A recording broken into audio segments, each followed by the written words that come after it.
Hey guys, this is Joshua Pac-Man. This is a video I've been meaning to do for quite a while, and this is blah, bling. I've been wanting to do a video about my arcade stick collection and show off um, some of the mods I've done to most of these arcade sticks. Some of like which arcade sticks I'm basically no longer modifying, and which ones I am, and yeah, I've been meaning to do a video like this for quite a while, so I just haven't bothered doing it for whatever reason. I've just been lazy. I haven't been making that much on YouTube, or making that many videos on YouTube. So while I can, let me do it. Which kind of gets this. I'm probably gonna make a video talking about my experiences at Texas Showdown probably tomorrow, once I'm done with some like school stuff I need to do. Um, yeah. So to get started, I'm gonna go from oldest or from newest acquisition to oldest. So gonna go, I guess, counterclockwise. So then, starting off with my probably the nicest arcade stick I have, the Itoki Omni. I've been wanting to get an Omni for a very long time. It's basically been one of my dream arcade sticks that I have been wanting to get for a while. A guy from New York was selling his, and I thought to myself, that is the perfect Omni. I want to get it ASAP. It costed me a lot of money, though, that I probably could have used at Texas Showdown. Big sad. But I probably could have used that money for whatever reason. Yeah, it costed me like $230. Man, that was not cheap. Because besides shipping, I had to pay for the arcade stick and the PayPal fees. So, whew, but I consider it worth it because this isn't entirely stock. It actually came pre-modified, and I think most of the mods on it are worth it. It has a Brook UFB with a Taeyong Fanta full color. This is part of the reason why I wanted an Omni. I wanted to get an Omni in general, but I specifically wanted to get one that was full color. Mainly because I just don't find getting the one with the JLF that worth it. If you're gonna get an Omni, either get one used or get a new one with a Hemi color. I don't think it's that worth getting the JLF version unless you're getting it used, and they tend to be cheaper anyways. They're not that desirable. So yeah, this Taeyong Fanta is pre-modified with Gersung A3s, so it doesn't come with the crappy A2 switches. I actually changed out the ones on that one, the Hemi, with Starions, and those are great. So yeah, besides that, I have the actuator on the 15mm side since I play Virtua Fighter. I need some deeper corners. Sadly though, I think trying to hit this input 9K, it is very difficult to do. I tend to have a tricky time trying to do that. I might be able to get better at doing so, but yeah, I just have a hard time trying to hit just like up forward, but up back tends to be pretty easy. So, but I don't have trouble on those two sticks. That one's because it's a Japanese lever, and that one, I'll get to that one very soon. So yeah, it comes pre-modified with Gersung A3s, which I have something through an 9MJ. It's these switches you can see here. Yeah, honestly, as my only this is the only lever that currently uses Gersungs, which in my opinion I probably shouldn't have swapped them out for my 9MJ, but oh, my loss. It also has the Combo Gravity KS, which I think is probably the closest alternative that is readily available and cheaper than Gamer Fingers. I honestly like Gamer Fingers for how they look, and I'm gonna modify those Gamer Fingers with red button caps someday. But honestly, if you want a solid, like, light actuation, silent button, get these. So far for mods, I'm probably gonna modify the menu buttons for Seimitsu's. They tend to have a lower actuation and tend to be a bit on the heavier side. So I honestly think that's just that way I don't graze the Sama buttons on accident. Just more like extra security. I tend to do that on those buttons. I actually got it on those as I got Seimitsu buttons as menu buttons for that stick, And I just kept doing it for that one. It used to be like an all Seimitsu build, but I'm still gonna keep the options button that I have here as Seimitsu. I kind of like the idea of just when you uncover it, it's just a red button. So, but so far, the mods I'm gonna do this besides the Seimitsu menu buttons. I'm probably gonna swap out these two to make them VF3 themed. When it comes to just having like the KS buttons, and I'll probably keep the spares that I get out of that. That's just like spare buttons that I can use on any of my arcade sticks in case the ones I do have on there break.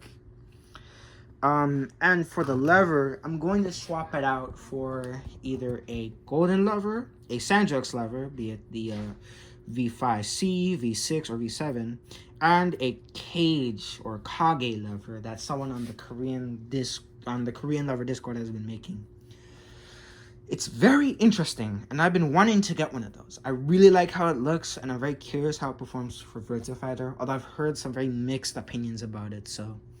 But definitely either Sanjux or Golden Lever, so. Specifically one of the high collar versions, or I'll just like make it into a high collar, but yeah. I think that, and I need to get a specific screwdriver for the plexiglass. I'm gonna put like some of my sticker collection underneath it, you know, just to customize it. I was gonna originally have it be a Jackie themed arcade sticks inside now main Jackie, but I'll probably build a separate one themed after Jackie, probably at some point. I'm not too sure as of now, but I'll probably do it. So who knows? I might make like a new video where I just show like a new Jackie stick. But this is probably the arcade stick I don't want to mod anymore. I have been modding this so much. And the thing is, this has gone through, I want to say, 3 different variations. The All Seimitsu version, at one point, it had my 309 MJ. It had this literally exact same build of parts. It didn't have my modified 309 MJ, though. It had a completely stock, so 35 weight grommet, with stock bobbin and shaft that was in purple, but they did have gamer fingers though. Man, this has been modded to hell and back, and for the longest time I didn't even have this thing together, bro. But this is very close to how it's gonna be for its final iteration. Besides modifying the button caps to be red, so that way it can go with these buttons, and also the artwork and the other parts, the Seimitsu button here and the bat top. The last mod I'm gonna do is on the lever. I find that the tension on the lever, probably because I'm so accustomed to my Korean levers, which tend to be on the heavier side, I'm going to modify it with a spring from an LS56. I'm going to ask around to see if I can get a heavier lever for that, but I might get something that's like a 2-pounder, probably. So yeah, I'll do that, and then it's done. If I don't like it, I might swap it out for an IST 47C or 49S. Other than that, I am not modding this piece of crap. Something I do like doing, which you probably might have seen there. Actually, funny story. This isn't the stock cable. The original cable this had actually broke because I dropped it, and the edge was just sharp enough to basically slice it in 2. So yeah, that has a cable I need to replace someday. It's shorter. I also need to get the UP5 upgrade on the UFB that's inside of it. Yeah, it came with a UFB. This one though, I'll probably keep it as is. I'm probably not gonna buy an alpha until I can do something about the border of the Hori alphas.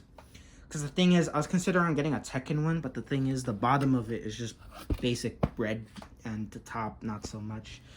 I would much rather just have a red border around it, which is why I got these nuts. They kind of break it into where it's still red. Beyond that though, if I don't like the Cell 70 with a higher tension lever, I will probably swap it out for a 47C or 49S. But beyond that, this lever stays, bro. This is staying as is. I don't want to open this thing anymore, bro. I modified this thing so much that I'm to the point that if This is a funny thing too. This is this is the biggest arcade stick I have. No, not the PXNX9, which is basically a T2 clone. Not the Omni, not my custom. This is the largest arcade stick I have. And it's arguably as heavy as that one and as that one. And that's just an aluminum brick or steel brick. Yeah, a freaking like powder steel painted brick. Oh my god. I don't want to modify this thing anymore. Please, God, save me. Speaking of which, let's get to the lever. I am never modifying ever again. I will probably do a completely from scratch build because the problem is I actually don't like how I painted the paint, the spray paint I got.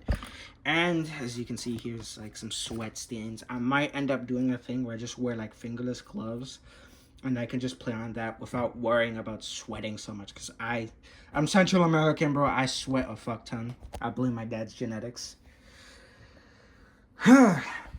Let's get to the parts. Unlike this, which uses a Brook UFB, which I can easily convert to PS5, this has a Pico advanced breakout board. I need to get a little circuit board so that way I can have like a little USB plug-in thing. I'm probably gonna get one of those like adapters so that way I can use it on PS5 and PS4 someday.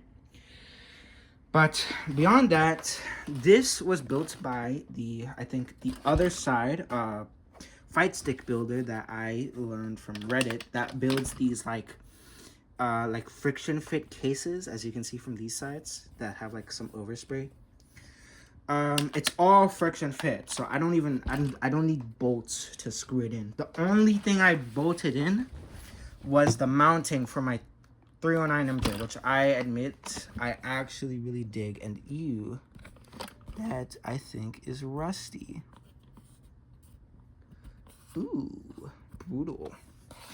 But yeah, I am keeping it as is. Funny story of what I did to do the mounting on this. I basically just took a bunch of like tap-in screws and I just put in bigger ones until I could just drill in the bolts. So yeah. This uses a Pico board, as I mentioned. I need that little breakout board so I can use it on PS5 someday. But besides that, this uses Seimitsu buttons for menu and as the L2 and R2. This uses a like USB-C pass-through. I fucking love this thing. This is one of my favorite features. Once I tried out USB-C on my PXNX9, I just went, I'm not using USB Type-B. I don't care if it's more aggressive or whatnot. Funny thing too, most of the breakouts, they have like a special locking cable. And the reason why for most people they end up breaking is because they're not using the locking cable. But I'll live and die by USB Type-C. It's honestly my favorite pass-through. Gamer fingers, of course, just like this. And then probably the most modified, tricked out lever I have in my entire collection. This is probably my most tricked out arcade stick yet, actually. I remember I gave it to Sir Hix-a-Lot to try out, and he's like, yo, this is definitely a build I would use. Besides the admittedly very mundane and stock gamer fingers, this uses a 309 MJ with a stainless steel hollow shaft from Focus Attack, an aluminum bat top that I bought off of the Arcade Shock like pop-up shop at Texas Showdown very recently. In fact, actually, if it wasn't for the bat top, I probably wouldn't even have used this arcade stick in this form, at least, at Texas Showdown. I originally had it with a bullet top, the red one I bought last Texas Showdown in 2023. But once I got this, I'm like, oh, it's over. I'm not modifying this thing anymore, bro. It's perfect. It has some very crappy Jita switches that I'm too lazy to bother like taking out. So if they ever do fail on me, I'll probably just swap all of them out with the Gersung A3s that came stock. They're just way better. It has the Neo 30 plus weight grommet, the orange Neo knee grommet that Crown made for the Neo. It also has the DX bobbin. So this. Oh, and it also has a Bit Bang Gaming PCB. So that's how all of the switches are attached. So this is my most tricked out arcade stick yet. Like that, this is perfect, dude. And the thing is, because of the weight of the bat top, my biggest complaint is that it's too heavy, but I honestly don't mind how heavy it is. I don't think it's a big problem. The aluminum anodized bat top is just so good, and it. Probably my favorite part is that it's basically tailored for me perfectly, bro. Perfect. Um, it's the thing is, I can actually hit every single corner. I can feel the whole stick. Like I know what I'm doing with this controller. Like I feel like I know what I'm doing. Because with these other arcade sticks, I like this controller better with Jackie, and maybe some like 2D Fighters and Sonic the Fighters. I have used this a lot with Sonic the Fighters. With those two builds, my Taeyongs, I tend to prefer them a lot more when I'm playing with Oi. This controller, I can choose either character and I'll be perfectly fine. And then the all-time legendary classic that I will never be selling, the PXN X9. I have been using this a little more often. I was debating on taking this to Texas Showdown, but I took that instead. So yeah, also shout out to the other side because this case is super sick and the engravings are amazing. When he does come back to building sticks, I will definitely make a new one of this. Get a proper coating and paint the sides actually purple. But back to the PXN. This is the gold standard. In my opinion, I think the Vuelix layout is a tad underrated. Fight me. But yeah, this is I'm no longer modifying this anymore. Short question. What happened to the plexiglass? Where was the metallic look? Actually, it broke on me. At some point, I dropped it last year when I went to the Houston Gaming Expo as I took the stick and I didn't realize there wasn't that much FGC stuff going on besides like the Street Fighter 6 tournament and Smash Bros. And I'm like, fuck, I don't have much of a reason to use this actually. So yeah, at some point I hit the plexi and it broke on me and I'm like, fuck. So I dismantled the whole thing and I basically put on some tape on top of it. And admittedly, it's actually pretty nice. It's like a really nice texture. So, hey, you know what? The Jank box lives. It has the... I might end up swapping the board out for a Pico breakout board someday. I just want to make it where it works with the home button. And maybe I can wire up the 2 extra buttons there. But I don't think I'll do that. I'll probably just keep it as like home, start, select, and just the regular basic 8 buttons, and that's it. But beyond that, Taeyong Fanta, I actually replaced the grommet recently with a black one from IST. Gonna be honest, it didn't actually change the feel that much, and I think it's because I'm so accustomed to like such heavy ass levers. Because when I first used this, I'm like, yo, this is so heavy, dude. Like, what the hell, man?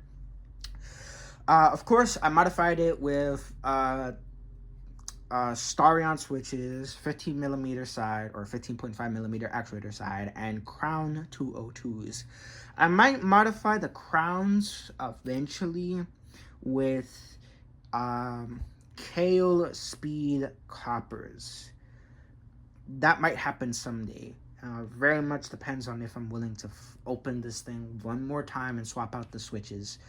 I probably will. But yeah, so this is my whole stick collection as I predominantly play Virtua Fighter 5 and 3 and Sonic the Fighters.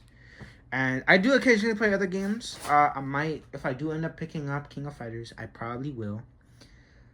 So yeah, that's the whole collection. Oh yeah, also Under Night Ember, but yeah, that is the whole collection. I hope you guys enjoyed this overview. I've been meaning to do a video like this for a while. I might do one more build, and I'm definitely going to be selling. I have some parts I plan on selling. Two tops, my Senmitsu buttons and the Hayabusa buttons I had, and also the Taeyong Fanta, since I don't want it anymore. I'm probably just gonna remove it whole at some point. It means it's gonna be at a commission, but I don't mind necessarily, since I plan on having this have like an ultra premium lever that's heavily customized like that thing. So yeah, this is Joshua Pac-Man signing out. These are all my controllers for Virtua Fighter. Think next I'll do a video talking about my experience at Texas Showdown alongside some clips and photos I took while I was there.